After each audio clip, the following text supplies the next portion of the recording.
Hello, welcome you all on English India YouTube channel. This is Sarita Singh. आज के video lecture में हम जिस टॉपिक को डिस्कस कर रहे हैं वो है अल्टरनेटिव कंजंक्शन।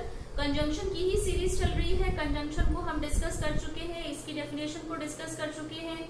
ये थ्री टाइप का होता है: coordinative conjunction, subordinative conjunction and correlative conjunction.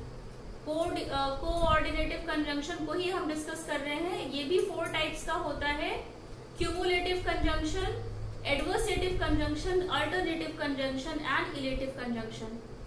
हम इससे पहले की वीडियो लेक्चर में क्यूमुलेटिव कंजंक्शन को और एडवर्सेटिव कंजंक्शन को डिस्कस कर चुके हैं।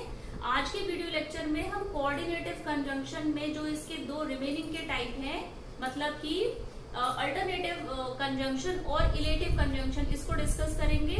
तो देखते हैं अल्टरनेटिव कंजंक्शन कौन से कंजंक्शंस होते हैं। अल्टरनेटिव कंजंक्शंस जैसे अल्टरनेटिव वर्ड से समझ में आ रहा है, जब हम किन्हीं 2 चॉइसेस की बात करते हैं, 2 चीजों में से किसी एक चीज की बात करते हैं या किन्हीं 2 चीजों में से किसी की भी बात नहीं करते हैं, तब वहां पर हम जिन कंजंक्शन का यूज करते हैं वो कोऑर्डिनेटिव कंजंक्शन होते हैं। और कोऑर्डिनेटिव कंजंक्शन में भी ये अल्टरनेटिव कंजंक्शन की कैटेगरीज में आते हैं। मतलब कि हमें 2 चॉइसेस में से किसी एक के सिलेक्शन की बात आती है, या तो ये हम करें या ये करें।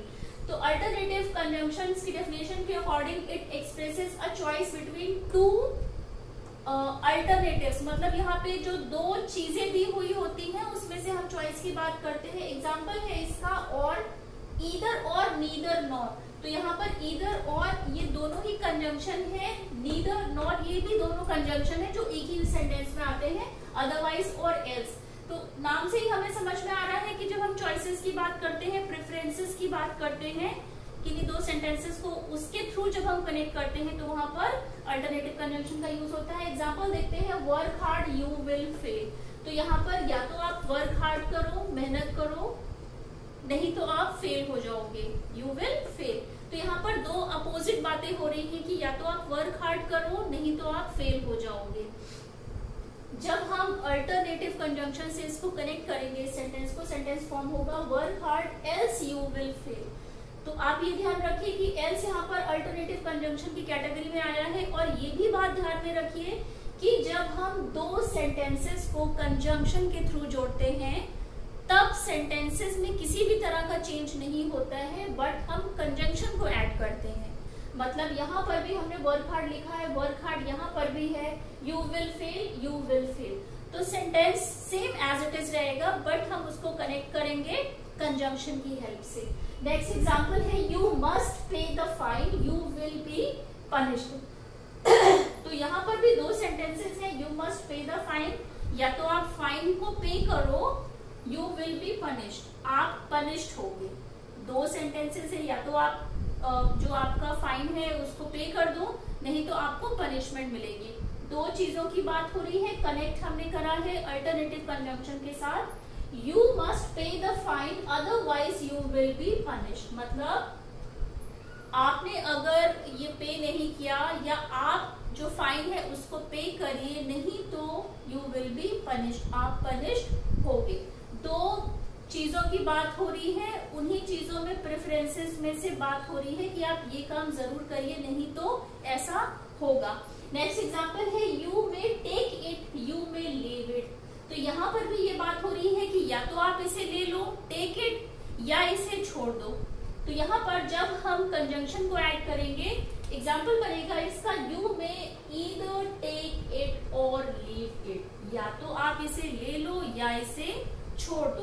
तो यहाँ पर ईदर और ये अल्टरनेटिव कंजंक्शन की कैटेगरी में आया है, 2 सेंटेंसेस को कनेक्ट करने का काम किया है।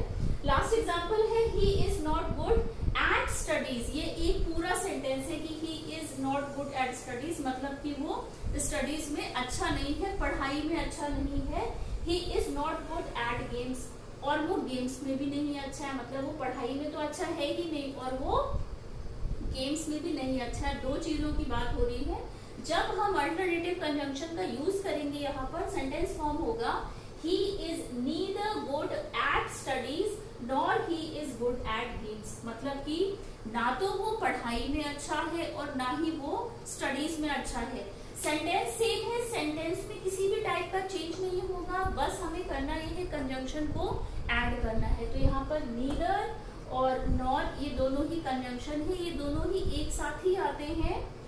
ईदर और एक साथ आएगा और नीदर नॉट भी एक ही साथ आएगा। तो हमने कोऑर्डिनेटिव कंजंक्शन में अल्टरनेटिव कंजंक्शन को डिस्कस करा है। अब जो इलेटिव कंजंक्शन है, कोऑर्डिनेटिव कंजंक्शन का लास्ट टाइप है, उसे भी डिस्कस करते हैं। कोऑर्डिनेटिव कंजंक्शन में ही हम इलेटिव कंजंक्शन को डिस्कस करेंगे। कोऑर्डिनेटिव कंजंक्शन का ही टाइप है।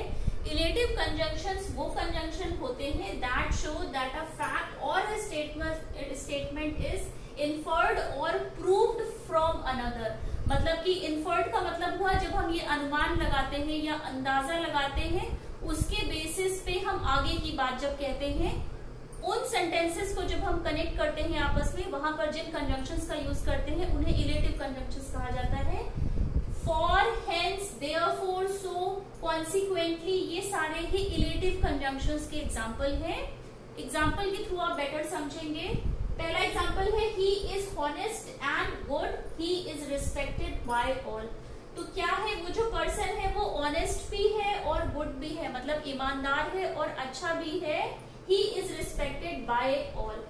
अब यहाँ पर जब हम ये सेंटेंस पढ़ेंगे तो जब हम इस सेंटेंस को कंजंक्शन के थ्रू दो सेंटेंस को एक सेंटेंस में फॉर्म करेंगे, जिस कंजंक्शन का यूज होगा वो कोऑर्डिनेटिव कंजंक्शंस होंगी। कोऑर्डिनेटिव कंजंक्शन में भी वो इलेटिव कंजंक्शन की कैटेगरी में आते हैं, क्योंकि यहाँ पर हम किसी एक बात को प्रूव करते हैं पहले की बात के साथ में।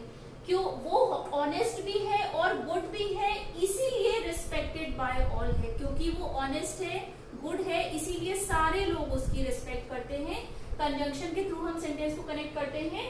He is honest and good, so he is respected by all. क्योंकि वो ईमानदार है और अच्छा है, इसीलिए सब लोग उसकी रिस्पेक्ट करते हैं। तो सो यहाँ पर एज अ इलेटिव कंजंक्शन की तरह आया है, कोऑर्डिनेटिव कंजंक्शन का ही पार्ट है। नेक्स्ट एग्जांपल है it is raining, I shall not go.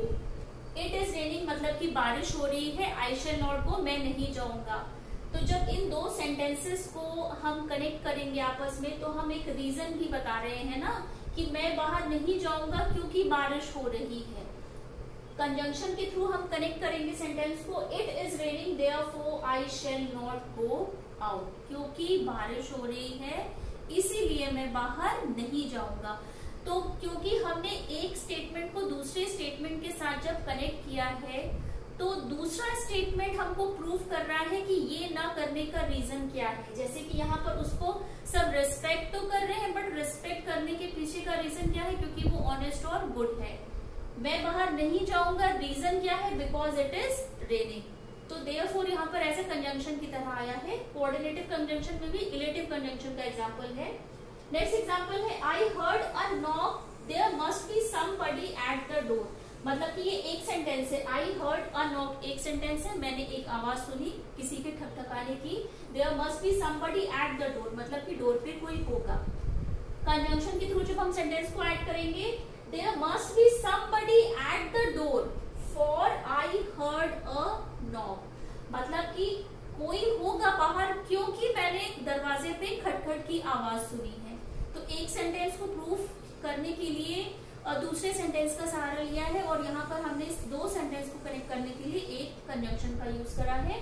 यहाँ पर सेंटेंस में किसी भी टाइप का चेंज नहीं होगा, सेंटेंस एज इट इज आएगा, बट उसको कनेक्ट करने का काम सिर्फ कंजंक्शन करेगा। लास्ट एग्जाम्पल है he is my best friend, I shall help him. दो सेंटेंस है, he is my best friend, वो मेरी बेस्ट फ्रेंड है, आई शेल हेल्प हिम, मैं उसकी मदद करूंगा। क्योंकि वो मेरा बेस्ट फ्रेंड है इसलिए मैं उसकी हेल्प करूंगा। तो यहाँ पर या हम ये भी कह सकते हैं वो मेरी बेस्ट फ्रेंड है इसलिए मैं उसकी हेल्प करूंगा। तो जब हम कंजंक्शन के थ्रू सेंटेंस को कनेक्ट करते हैं, he is my best friend hence I shall help him, क्योंकि वो मेरी बेस्ट फ्रेंड है इसीलिए मैं उसकी हेल्प करूंगा। तो यहाँ पर भी जो हेंस है ये इलेटिव कंजंक्शन का एग्जाम्पल है, कोऑर्डिनेटिव कंजंक्शन की कैटेगरी में आता है। तो आज के वीडियो लेक्चर में हमने कोऑर्डिनेटिव कंजंक्शन को डिस्कस करा है। कोऑर्डिनेटिव कंजंक्शंस के 4 टाइप्स को हमने डिस्कस करा है, जिसमें हम क्यूमुलेटिव कंजंक्शन को डिस्कस कर चुके हैं, एडवर्सेटिव कंजंक्शन को डिस्कस कर चुके हैं, इलेटिव कंजंक्शन को अभी हमने डिस्कस करा है और अल्टरनेटिव कंजंक्शन को भी हम डिस्कस कर चुके हैं। तो आज के वीडियो लेक्चर में बस इतना ही। आई होप आपको आज का वीडियो लेक्चर पसंद आया होगा। चैनल को लाइक, सब्सक्राइब एंड शेयर जरूर करिएगा। बेल आइकन को प्रेस कर दीजिएगा। इसके बाद जो भी वीडियोस बनेंगे उनका नोटिफिकेशन आपको मिलता रहेगा।